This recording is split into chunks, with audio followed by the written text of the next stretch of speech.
Welcome to 2024. Welcome to another Centre for Global Higher Education webinar.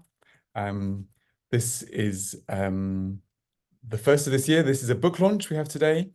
This is a book called The Emergence of the Ethically Engaged University. We have two speakers who are the editors of the book, telling us about some of the themes and issues raised by it. So I'll be introducing Emiliano Bosio from Toyo University and Gustavo Gregorutti from Andrews University.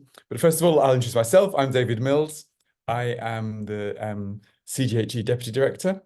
And as normal, I just want to tell you a few things about how we'll run today's webinar.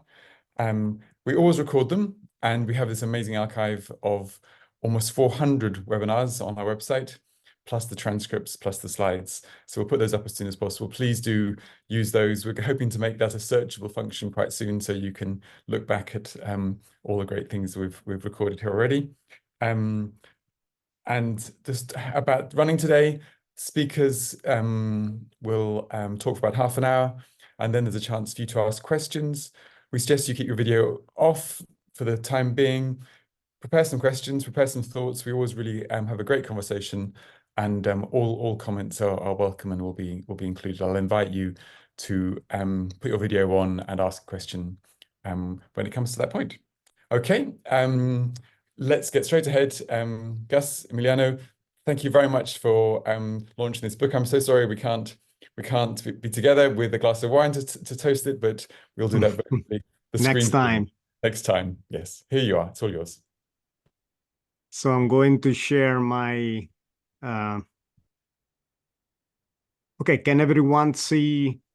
That's great. Correctly?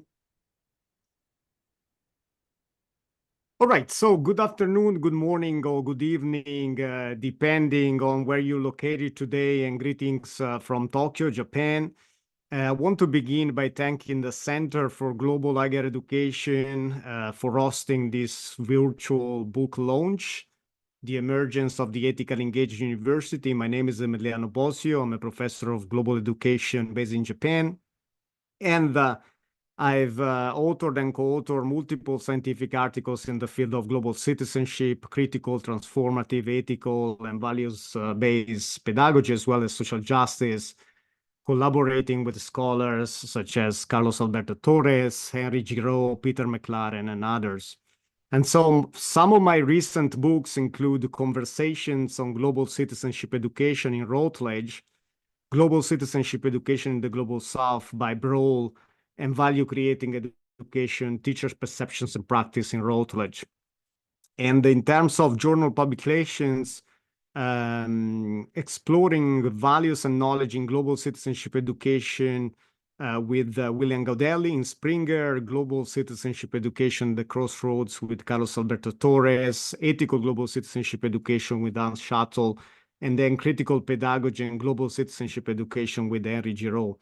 And currently, I'm guest editing with distinguished Professor Youssef Atid, based in South Africa, and a new special issue in the UNESCO IB Prospects Comparative Journal of Curriculum Learning and Assessment on values and pedagogy of global citizenship education from a decolonial perspective. So if you're interested in this topic, absolutely, please feel free to get in touch.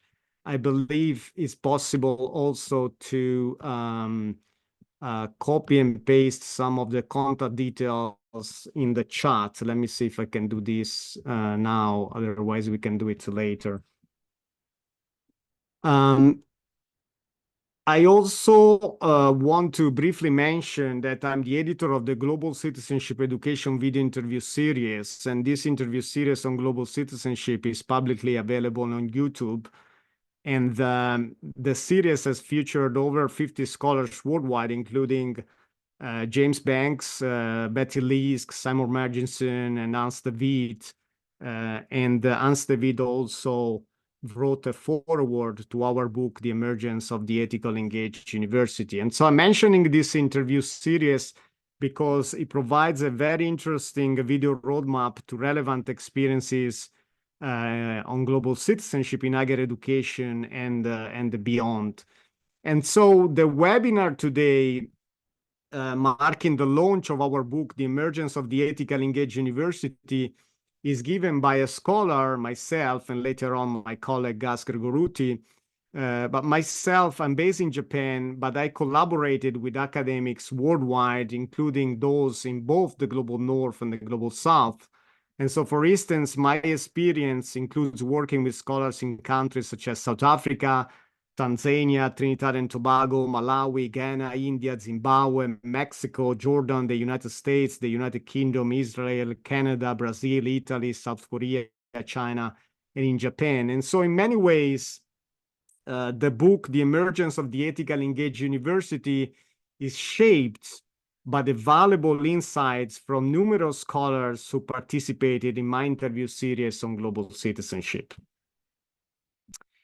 Now, today we have an excellent and diverse audience. We have more than 120 people joining this book launch, and therefore I will focus on three core points. First, how the idea of the book, The Emergence of the Ethically Engaged University, developed and how it is conceptualized. In other words, I will answer the question, what is the Ethically Engaged University? And then I will briefly discuss the book's key themes, and afterward I will delve into 5 key elements of the Ethically Engaged University, namely decolonialism, caring ethics, eco-critical views, global moral consciousness, and humanity empowerment. And then I will conclude my talk by suggesting why the idea of the Ethically Engaged University is both necessary and powerful, along with a brief summary of the main points discussed today. And then following that, my colleague Gus Gregorutti will speak. And finally, we are happy to welcome your questions. So let me begin by addressing the question, what is an ethically engaged university, and how the idea of the book, The Emergence of the Ethically Engaged University, is conceptualized. So I approached the book, The Emergence of the Ethically Engaged University, as an opportunity to engage critically with the question, what is a university today in our super complex societies? And so I wanted to gain insight into whether the notion of the ethically engaged university could represent a potential distinct framework to reimagine higher education from a more ethical perspective for the common good.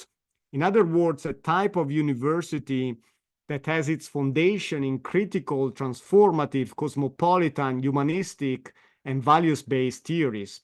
And so therefore, the ethically engaged university, as discussed in our volume, is not, and I repeat, is not an educational institution type that exists for a global elite. Instead, it is an ethical platform oriented towards social justice that offers all students, not just the ones that are rich, white, and located in the global north, a meaningful way to examine our shared planet. And so we situate the discussion around the ethically engaged university within an ethical paradigm informed by values such as social justice, critical consciousness, fairness, equity, respect, and integrity. And the ethically engaged university is informed and inspired by the idea of a global ethic, making a specific commitment to learners' emancipation of the human spirits towards principles of global justice. An ethically engaged university is one that is more inclusive, differentiating, permeable, ethically reflective, integrative of experience, and socially responsible. And so example of these types of ethically engaged universities include the University of Wisdom, the Civic University, the Human Rights University, and the Ecological University. And so we posit that an ethically engaged university can uphold a pedagogy of hope, or alternatively an ethical pedagogy, demonstrating, at least potentially, that higher education has not become completely detached from real life or fallen short of exploring issues of politics and morality. And therefore, the ethically engaged universities focus on informing strategies for re-envisioning the role of the modern day universities in super complex societies, looking well beyond the passive and market-driven approaches to incorporate a philosophy centered on values and ethics. It is informed by principles of mutuality, reciprocity, and social responsibility. Now, let me address the main themes of the book and introduce the notion of value pluralism in the Ethical Engaged University. As explored by educators located in both the Global South and the Global North within our book, the Ethical Engaged University is capable of connecting educators, students, and policymakers with a plurality of ethical principles, which we grouped into three main themes. The first theme is critical moral consciousness, student relationships, civic dialogue, environmental sustainability, and community engagement. The second one is Ubuntu, civic responsibilities, and the potential of the metaverse for transforming the digital divide. And the third theme is social transformation and engagement. And therefore, the ethically engaged university must be strongly linked to notion of civic accountability, social engagement, and transformation, as well as reflective dialogue. And the ethical engaged university also echoes in this way the plurality of voices that emerge from the educators in this book. And therefore, the ethical engaged university utilizes what we define as a value pluralism model. So specifically, value pluralism or ethical pluralism takes the perspective that numerous key principles, co-principles, for example, humanity empowerment, autonomy, carefulness, wisdom, need to be combined to achieve holistic and effective learning journeys within universities, all of which will blend and merge to a certain degree. And so while it would be challenging to explore all key principles, I will focus on five key principles which I discuss in chapter 1 of this book. So let me address the first element, decolonialism. The type of the ethical engaged university I discuss in this webinar today promotes decoloniality and diversity rather than neutral universal subjectivities.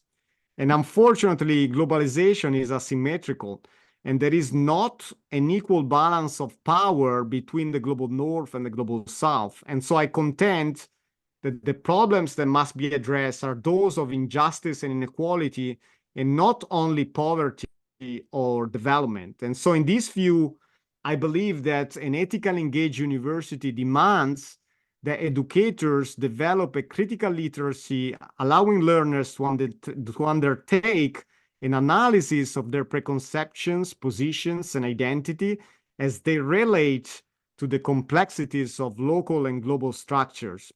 And so we must develop in our learners what I define as hyper self-reflexivity, with a pedagogical focus on dissensus that would help and assist our learners in dealing with complexity and paradox. And this can be done, for instance, by discussing with our learners the work of the Argentinian sociologist Henrique Dussel on Eurocentrism, and the work of the Portuguese sociologist Boaventura de Sousa Santos on the ecology of knowledges. Let me now address the second element, caring ethics. So the ethical engaged university promotes the concept of caring ethics while encouraging learners to care for individuals and human rights as foundational pillar. And so from this perspective, I suggest that the ethical engaged university must be founded on compassionate ethics, attempting to comprehend, analyze, and find resolutions for the contemporary crisis of migration.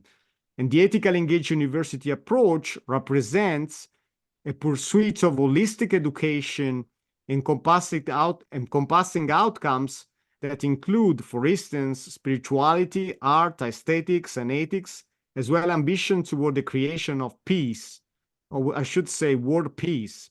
And this aligns with the UNESCO Commission report of Jacques Delors titled Learning the Treasure Within, which emphasizes the importance of living in harmony with one another and with the rest of the planet, where planet has a capital P.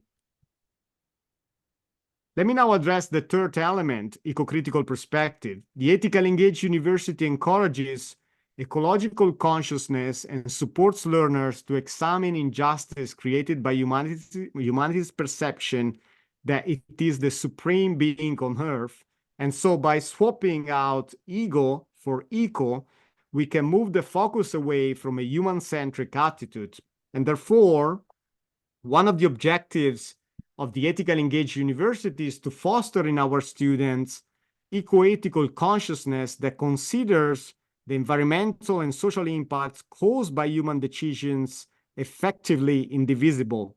And so in this context, it is interesting to bring in the notion of more than human, which describe the more substantial ecological relationships that prevail on Earth, exclusively based on those systems that only focus on human-to-human relationships. And so the more than human notion is also central to our discussion on the Ethical Engaged University because it encompasses rocks, soil, forests, streams, animals, and plants to make the point that the notion of interconnectedness goes well beyond human beings and comprise all living beings. And this includes, in this discussion on the Ethical Engaged University, an eco-pedagogy oriented towards fostering consciousness about the intertwined human-environment relationships that demand an amalgamation of education for and through social and ecological justice. And so in the university setting, this discussion can be implementing, for example, by examining the concept of buen vivir. Buen vivir is a notion that's been integrated into the Ecuadorian constitution in 2008 and the Bolivian constitution in 2009, describe a way of acting in society that is community-centric, ecologically balanced, and culturally sensitive in the ongoing construction of a more just and peaceful world. Let me address the fourth element, global moral consciousness. So the global moral consciousness element of the Ethical Engaged University I discussed today encompasses the cultivation of a type of humanistic consciousness that transcends national, ethnic, geographic, and even religious boundaries. This approach consists of an awareness of other perspectives, viewing a single humanity as the primary level of community, and having a moral consciousness to act for the good of the world. It also encompasses elements of autonomy and carefulness. And so from this perspective, I propose a vision of the Ethical Engaged University as modes of thought and action with a basis in the connection of humanity with autonomy and carefulness. Autonomy in this context does not mean that our learners are separate from society. Rather, it involves a type of university ethically oriented toward cultivating students' relationship with others. Its support must develop students' appreciation for the notion of carefulness towards the other.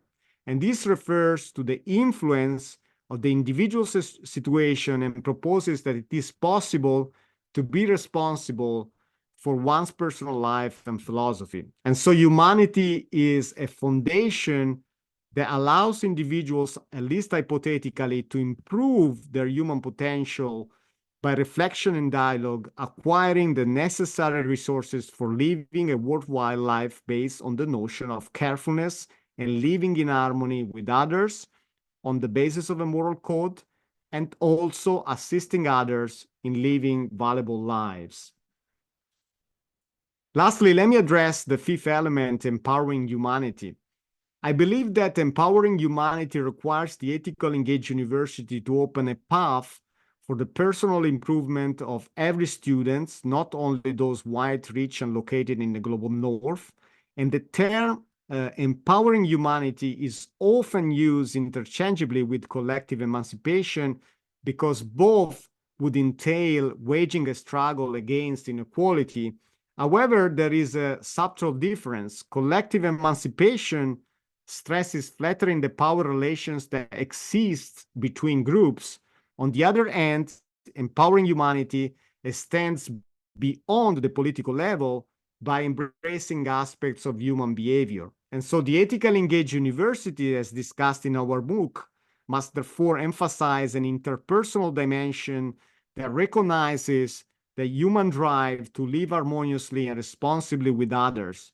This extends in two directions as our students desire to contribute to and receive support from their immediate environment simultaneously. So let me conclude with a question. Why is the notion of the ethical engaged university both powerful and necessary?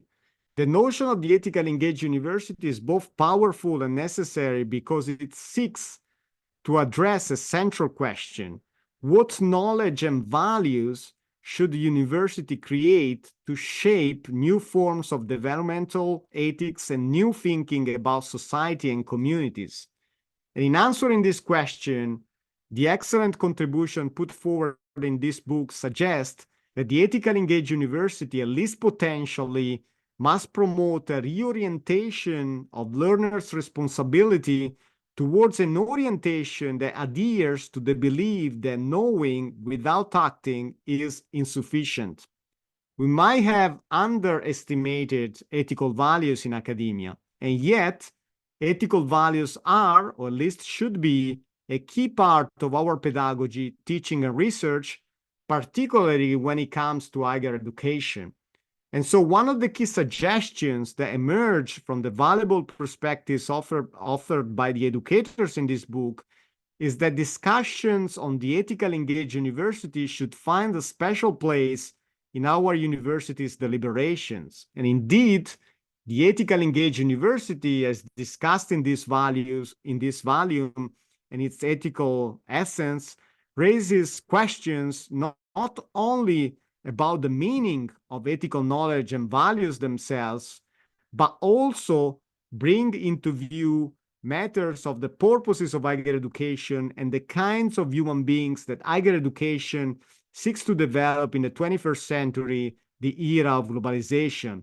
And this is particularly relevant in relation to the responses of higher education to neoliberal globalization and what we mean by ethical values and knowledge in higher education. Thank you very much. And now my colleague, Gus Gregorutti, will move forward with this book launch. All right. Let's see.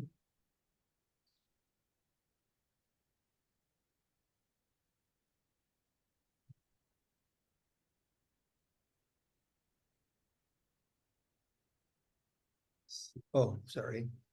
I need to lift it up.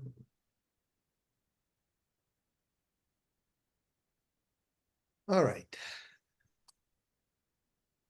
Hello, good morning. As my colleague said, or good afternoon or good evening, I don't know, depending. We're in the world, global world now. Okay, well, I'm gonna, do you see everything, right? Yeah. Can you see it? Yes, right? Good. All right, well, I'm going to talk a little bit about this, what my colleague, we were discussing in the book, which is very important, and it's relevant, you know. So I'm thinking about a case, I actually wrote about it, is the American case. It's a very interesting case, in my opinion, because it reflects some of the tensions that we've been talking, right? So just to give you a little bit of let me put my timer here so I don't forget about that, which is very important. So one of the elements that we need to consider is what is happening in the American context. We ran a survey some years ago in 2019 or so, a little before that, with a group of researchers. And we sampled about 80 universities in the country, at different levels, different type of universities, and about 1,100 responses. So we find out that about 70%, about 2/3 of the professors have been involved in community services. So the majority of the faculty were somehow connected, even though we differentiate them by more interest in research than or teaching. And you can see a little bit more in the teaching area, but it's a highly very common element in the American higher education system across the board. I mean, talking about community colleges, private, public, and then full universities, all type of universities. And so it's widely spread across the board in the country. And also, most of the professors recognize that 70% of the, at least of them say the university is really emphasizing this mission, this institutional mission of engagement, or some variants of this. I'm going to show some of them, to you. So it's a very important element, and it's widely, accepted across the board. So back in the 80s and many years later, there were some important organizations. You can see this, how well organized is engagement, or community engagement, community services, or service learning. I'm going to explain some of those details. And so you have this, for instance, organization, you can Google them, Campus Compass, for instance. It's a kind of a hub of resources for many. Here you have at the bottom of the website, compact.org. And it's a coalition of colleges and universities committed to advancing the public purposes of higher education, So that gives you another interesting organizations, NC, National Service of Student Engagements. For instance, you have a faculty engagement, and then you have colleges and organizations all together trying to gather data. What is going on, especially at the undergrad level, right? So another one is a very common Carnegie classification, is very strong in terms of classifying university, not ranking, but just classifying, differentiating the type of university you have in the US. And there's about 39 institutions, and they are adding this idea of engagement as part of the classification. So it's very much exposed. So let me briefly explain something that kind of give a little bit of a context why is so important this engagement idea in the American context, and frankly, it's very much contagious to many, especially English-speaking countries, and it's getting across the board, everywhere in the world. So in the American context, how higher education started with Harvard, and others, elite. The idea of the British liberal model was very strong until the end of the 1800s, and when it started to be very much questioned by the education systems as impractical, lack of practicality or application. Then you have, at the same time, with the famous land-grant model of higher education, 1862, this grant promoted the idea of having land for these universities, state universities particularly. And for instance, you have this Texas A&M, it means agriculture and mechanics. They're still with those names. So those universities were pretty much oriented to provide training, some kind of help for the sciences and the economy, right? And they're all kind of parallel models, And then the last one, which is a German European, pretty much impacting the idea of research, or the second mission of higher education, as the most important element. And it was present in many of the elite universities, like Johns Hopkins and University of Chicago, were actually modeled after this idea that universities have essentially the purpose of producing knowledge. And it's very much continental European until today. You see a lot of that in Europe. So those are the traditions that are getting into the American context briefly, of course. So it's interesting, this quotation, because it summarized some of the tensions, that emerged toward the end of the 19th century and the 20th century. You have this idea of the British, the gentleman, and then you have this idea of the grant land universities, state universities, very much oriented to the regional economies. And then you have these new models of German-oriented kind of knowledge. And so the elite university in the US follow that kind of route, more towards creating knowledge with impact. And then you have this, at the same time, this community colleges and these state universities, but these were the most influential for many decades and in the American context. So, but toward the 60s and the 70s, particularly, mainly in the 80s, there were a lot of questionings about higher education. And I've summarized this three kind of broad purpose questioning, 3 points of questionings. One of them is purpose.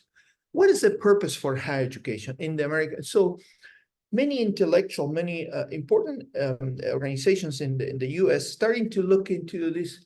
What do we have? Why would we have this systems of training? What is the purpose of our education? So they started to look back to this idea of for instance, community college or state universities, and this idea of impacting the regions, the economies, and serving, And one of the elements was that, this ivory, against this ivory idea of a university that is so isolated in their own purpose of producing knowledge and talking to their own constituency, and very much detached from society. So that's one of them. The other one is the learning questioning. Started to question back in the 80s. Especially, there's a report from Reagan administration in the 80s, and they say, well, what we find is that our students are not really learning a lot. And so we need to reform the way we do higher education. That's a very important, in few seconds, element. And also the way we learn, we don't learn just with lectures, we learn doing, we learn interacting. That prompt them to this idea of going into society and different communities, and doing something will enhance the learning, in a few words. Then this is more serious, is the epistemological questioning. And it's very interesting. There were some intellectual like Gibbon in England and also in the US, questioning seriously the way we produce knowledge. Is this just only the lab, only what we can do within the context of the university, or do we have advantages if we go to the communities, engage with them, and try to create knowledge together? So they say, hey, we are missing a lot of information and opportunity to really create more knowledge. So the mode 2, what is called, Gibbon gave that term, the mode 2, it started to really catch fire in among scholars, and it was very enticing to some extent. So all combined, plus other factors that I'm going to discuss here, all combined create this environment to start organizations like a campus compact, that say, hey, we need to kind of re-engineer higher education in a different way. So engagement in the American context wasn't just one minor element. It was a lot more than that. I'm going to explain that. So there were some other factors, like for instance, the neoliberal mindset, which is very different from many European countries, or even the southern countries, southern world or global south. The mindset is, hey, the state cannot really handle all these elements. And little by little, they say, hey, it's a good thing. As a government, I'm going to give you grants and you impact the community instead of us, government, improving the community. Essentially, that was the mindset that ran this idea of universities engaging and transforming society, right?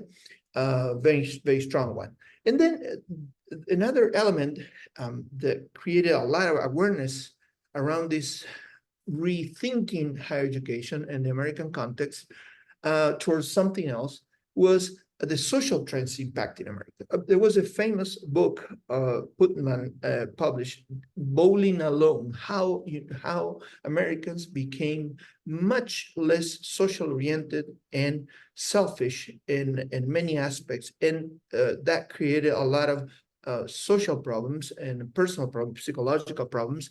And universities felt like they have to do something about it.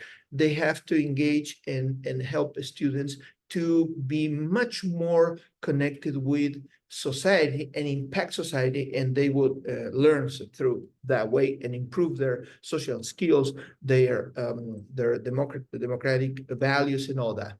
So, for instance, now I would like to just briefly define what is engagement in the American context and how that taps into all these five factors that my colleague Emiliano exposed for the book, so a university is engaged when they have redesigned the teaching, the research and extensions and service functions to become even more sympathetically and productively involved with their communities. However, the community might be defined. So they actually re-engineer the whole university to connect with communities and impact them, and also impact their ways of teaching, research, and extending their knowledge to.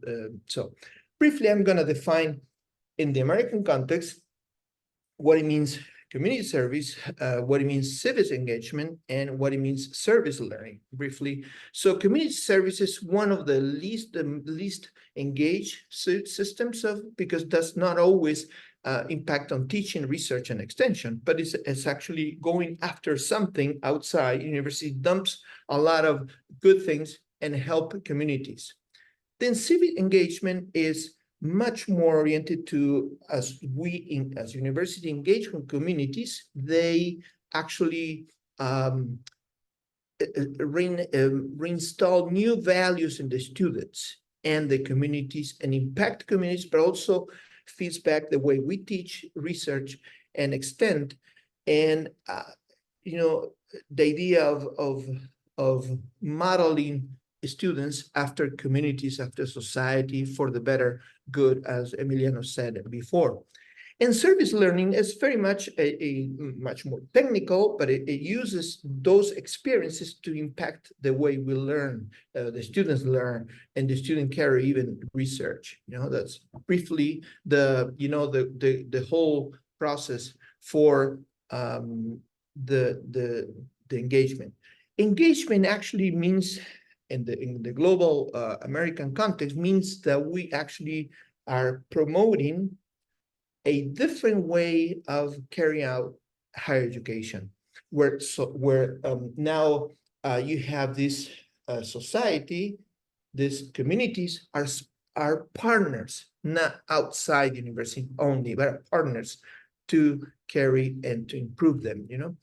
So briefly, as I conclude now within the 15 minutes, this movement is found in the deeply held American education values. It's a very pragmatic mindset.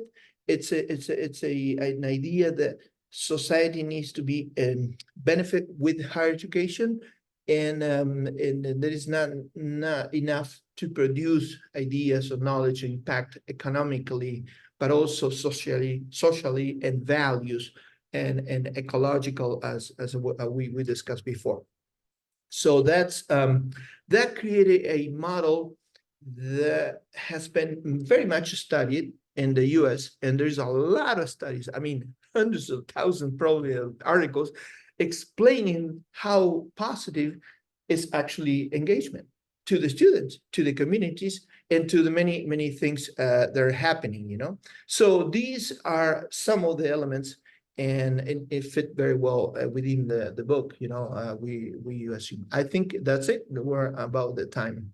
Thank you. Great, thank you very much both. That was a quick tour de force around your book and the themes, the elements of the ethically engaged university. So whilst I wait for people to muse and think, and I have got one question in the chat, but more are welcome, I'm going to start by just getting you to reflect a little bit on, I mean, obviously what you're doing here is you're setting out both a normative vision for what universities ought to be, you know, and in many cases are, but sometimes are failing. But you're also setting out a vision which I find interesting in that you're sort of saying that perhaps these values aren't articulated enough, and that we actually need to be more explicit about our values. And I think that's a fair critique of universities, that we often take our values for granted. And sometimes our values only become explicit when they get contested. I think that's you know, that's very visible when we see fights over what the university's for. And then we have to articulate and defend and work out what they are. But in your definitions of the ethically engaged university, several places you talk about going beyond the political level, extending beyond, transcending the political. You talk about you know, a humanistic consciousness. It is, you know, I guess my question is, given, let's say, what's happened in recent US higher education around the politicization of debates around people's perspectives on what's happening in Palestine, is it possible to really move so quickly beyond the political? Well, does an ethical university also have to get engaged in these difficult debates that are political debates? What are your reflections on that? Yeah, this is a great question. I believe the social justice element of this conceptualization of the ethical engaged university is very important. And in fact, the very beginning of this volume, actually in the introductory chapter, there is a discussion where we make explicit the fact that the very notion of the ethical engaged university is rooted in concepts of Freirean critical pedagogy. Paulo Freire is mentioned several times in my chapter again and again. I myself worked with Carlos Alberto Torres and Henry Giraud. So the political element needs to be present in order to develop students' critical consciousness. And I believe, you know, in some cases you hear colleagues saying that, you know, politics should not be part of education, but actually education is political itself. This doesn't mean, however, that students should not be exposed to a plurality of values, as I mentioned in the beginning of this presentation of the book. I believe it's healthy to conceptualize a type of university that is based on ethical pluralism. And by this, I mean a type of university exposing students to a plurality of different views and ways of conceptualizing our societies. And I use societies in the plural on purpose. And this goes, of course, as I mentioned, even beyond discussions on human beings. It goes into discussion really on related to our planet 360 degree. And therefore, for example, the whole discussion on the ecological element is also very important. So the five core areas highlighted, which I highlighted at the beginning of this session, which are all core elements of how we sort of started conceptualizing the ethical engaged university, because it's a dynamic concept. It's not this book, you know, we do not pretend to, you know, put forward a complete definition of what is an ethical engaged university. But what we really want to stress, and particularly myself, I want to stress the fact that we really need to put back at the center discussions on ethical values, critical values, which also include discussion the value of politics in education, discussing different perspectives, embracing a plurality of values and perspectives. I think this is very, very, very important. Okay, well, that's really helpful. So somehow the point is we need to ensure that we are aware of our politics and yet can do that in a way that's ethical. So it's about putting one in the context of the other. That's really helpful. Some questions in the chat. Thank you very much for those coming forward. I think Mary Drinkwater, you were the first to come to put a question. Would you like to ask a question? Emiliano and Gus, great to meet both of you. And again, it's a pleasure to see this book coming out. As Emiliano knows, we have another volume series coming out from Bloomsbury that this book leads really well into looking at how do you move forward and what's the role of leaders in taking universities forward in this ethical and values-based notion. So my question, Emiliano and Gus, just to push a little further and explore for the listeners, what is the notion of ethics, or can you expand a little bit more on the notion of ethics that you see within the ethically engaged university? There's a small question for you. Emiliano, you want to follow up? I can talk later, no problem. Yeah, I believe, again, when we discuss ethics in the context of the ethical engaged university, we are looking at core elements, at least as a foundation, because again, this is a dynamic concept. Is a concept that we put forward in order to really encourage ourselves and colleagues worldwide to start discussing the value of ethical and critical knowledge and values within higher education, but at least decolonialism, caring ethics, humanity empowerment, eco-critical concepts, eco-pedagogy, sustainability, all of this has to really put back at the center of our discussions on what does it mean to provide a university education. And I stress these 5 elements because are the elements that I'm working on, not only for this book project, The Emergence of the Ethical Engaged University, but another of my recent volume and books, Value Creating Education, Critical and Ethical Global Citizenship Education, all of that. All these 5 elements in a way are intertwined and characterize the last, I would say, at least 7 to 10 years of my research into notions of ethical values, critical values, and critical knowledge. Yeah. Good question, Mary. Nice meeting you, by the way. Look, I've studied a little bit some cases in the American context. Toward your point, how do you, and I think I see some of the questions, similar questions on the chat.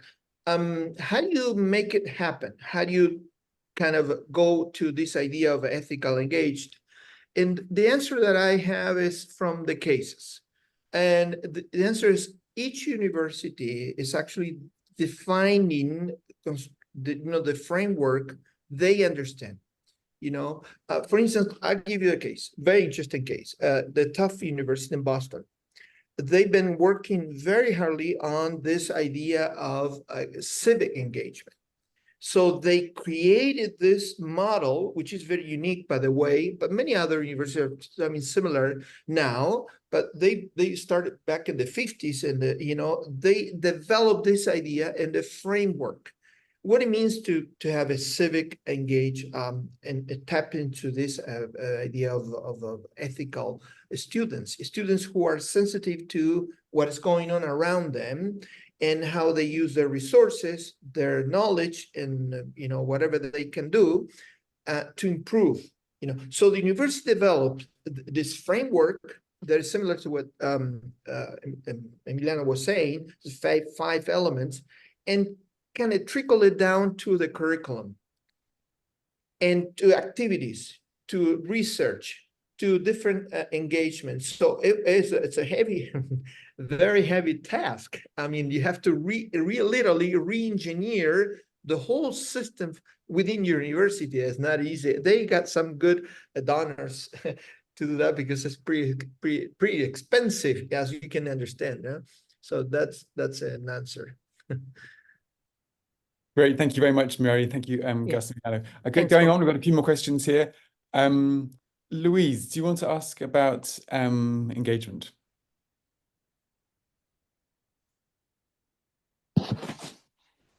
Yes. Oh. Hi, welcome, Louise. Yes, hi. Thank you so much for the very informative book launch. It was so informative.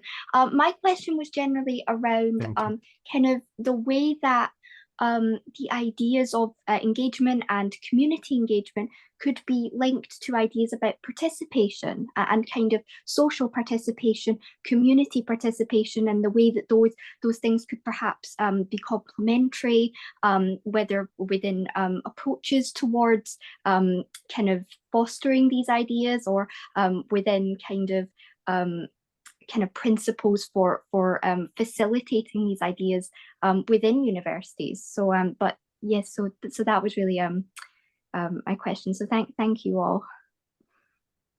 Thank you.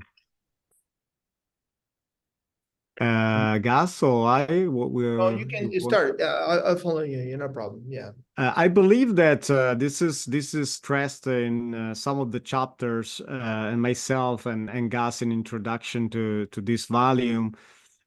We state for sure in chapter, with my chapter, but even in the introduction, and if I remember correctly, in other chapters too, there is we stress the fact that there cannot be an ethically engaged university without involving community members, involving the whole staff within the institution, including alumni and including, there needs to be a discussion that is embracing everyone, I would say, in really simple words. And therefore, of course, the engaging non-expert in engaging the local community has to be part of this whole discussion. What does it mean to conceptualize an ethical engaged university?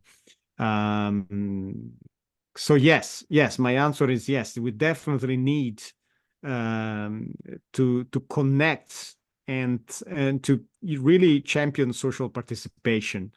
Perhaps Gus wants to add some other ideas to this question. Yeah, thank you. Well, the point is it's a good question. Also, someone asked, I was reading about this, the idea of that connecting with the community means that we co-producing knowledge now, someone asked.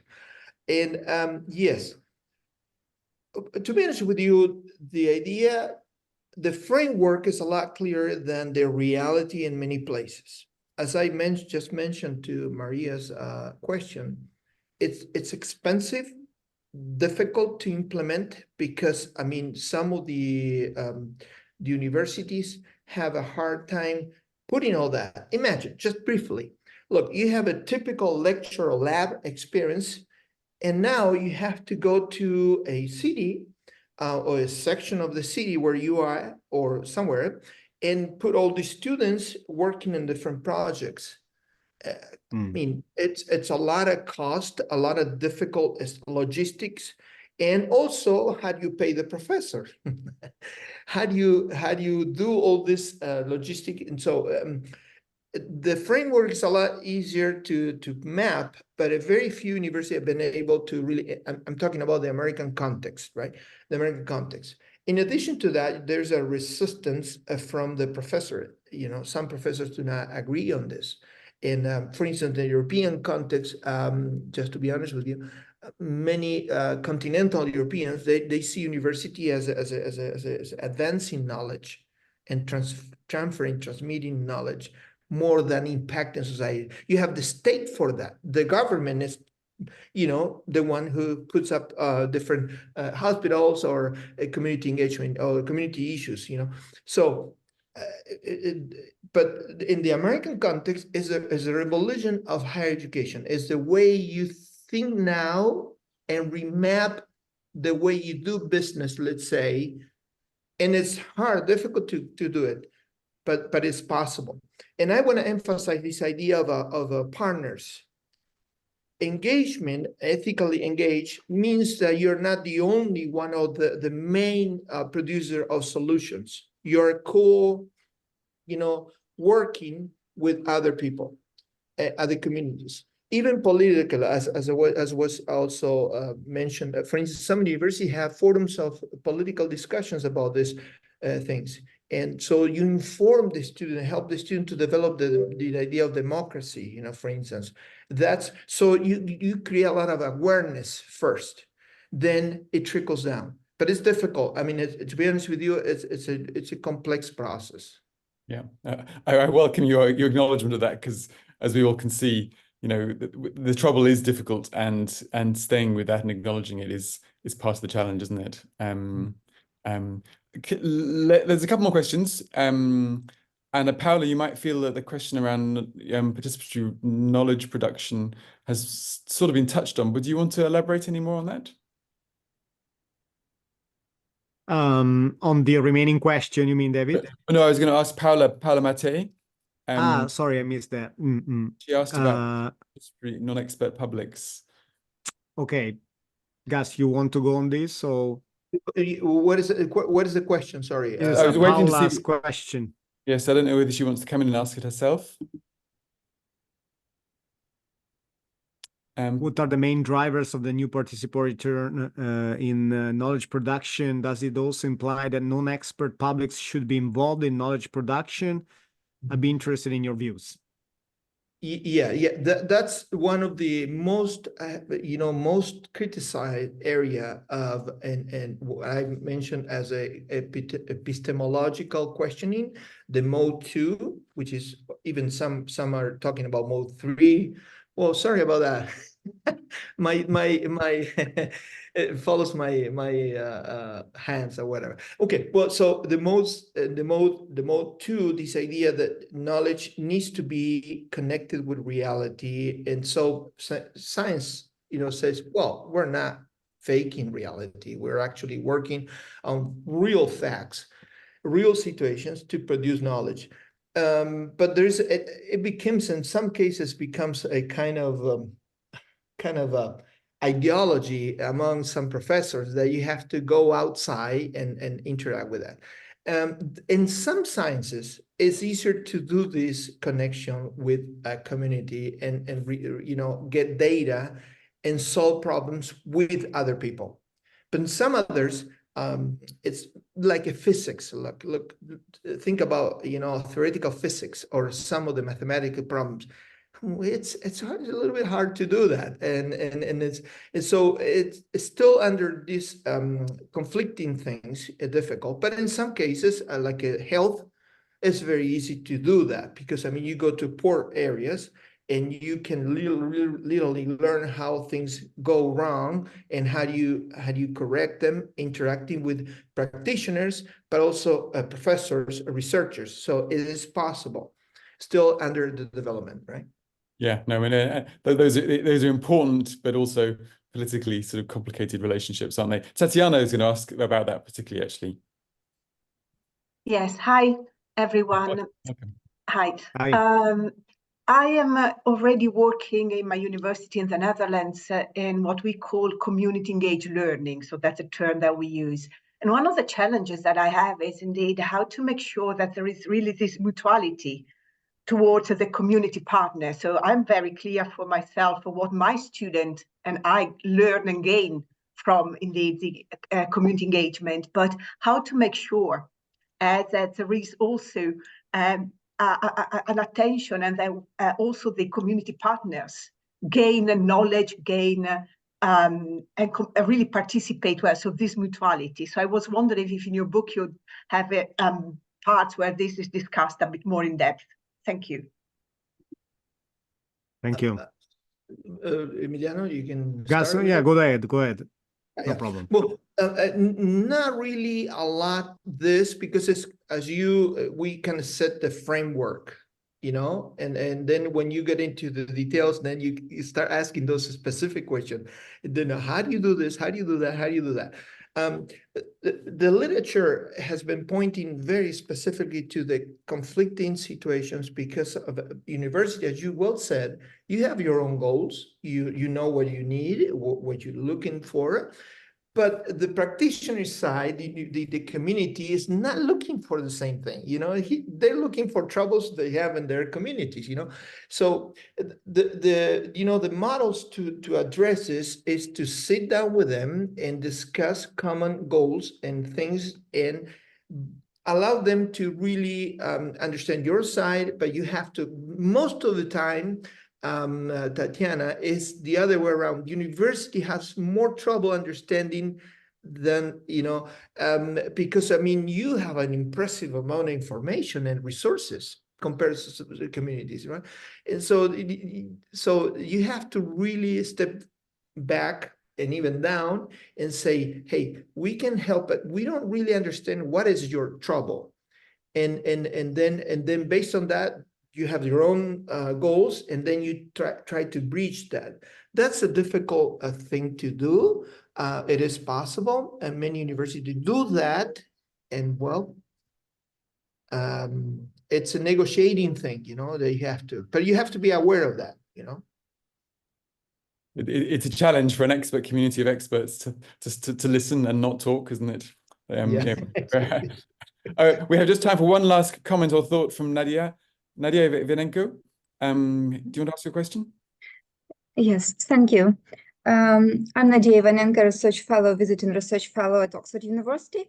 Well, my research now is very much close to the topic that you are discussing in your book, and I would like to ask the question about how to what extent it is important and necessary to use the ideas and develop the ideas of ethically engaged university for post-war conflict societies like Ukraine, for example, because it is important for me now, and I research a lot how to help higher education of Ukraine to rebuild higher education of Ukraine.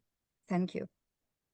That's a great question. Thank you, Nadia. And I think one of the main purposes of these concepts that we started envisioning in the book is exactly directed towards notion of post-conflict societies, the increasing hatred and division characterizing our societies.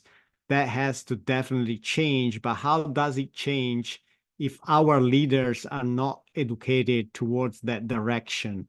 Yeah, so this is a fundamental question. So in order to change society, we do need to start discussions around the real purposes of education, which of course also include, and it's a very core part, post-conflict societies. So for example, one of the notions I didn't discuss in this book launch today is the notion of reflexive dialogue, because as you know very well, intergroup dialogue, reflexive dialogue, dialogic pedagogy are strongly related to building post-conflict societies, because they look into how people from different nationalities, different cultural backgrounds that come together and construct peace through dialogue, right? So I would say that here, dialogic pedagogy, reflexive dialogue, intergroup dialogues are all core elements that should be part of the ideal of the ethically engaged university. So definitely resonates with your important question, this whole discussion on the ethically engaged university. I would suggest that you look, if possible, into notions of, I'm not looking into these notions myself, notions of intergroup dialogue, reflexive dialogue, which partially I discuss in one of the core elements of the Ethically Engaged University in chapter 1 of the book. Dialogic pedagogy, of course, Paulo Freire, Macedo as well has been writing long ago about dialogic pedagogy. All of these elements might be of interest in relation to your question. Right. Thank you so much. Yeah, briefly. And remember that we're talking about a framework, right? It's not going to the details, so you have to grasp this and actually create your own framework according to your own set of values. We give you some basic elements, very important elements, core elements, as Emiliano was saying, and then you have to really create the way you implement that. I can give you some examples. I mean, if you go to compact.org, you can see ways of putting these ideas into practice. How do you create peace, a comprehension among diverse people? Well, there are some curriculum examples there that you can implement there, if you want to just getting into the mechanics of the logistics of this. And but remember that we're looking for ways of kind of setting the goal for the direction of the university more than the specificities of that. But it's very important, yes. Good. I'm very sorry we've run over 5 minutes. Thank you everyone for being tolerant with me. We squeezed a lot in. You've offered us a very ambitious, transcendent vision. And now we have to fill in the details and work on the context in a very pluralistic way. But thank you both very much. A great webinar. Please Thank you. come back to our next one next week. We have a very different topic on the International Joint University in China. And as I said before, this transcript and webinar will be posted afterwards. Thanks everyone for your contributions. Come again soon. Bye-bye. Thank you. Thank you. Thank you, David.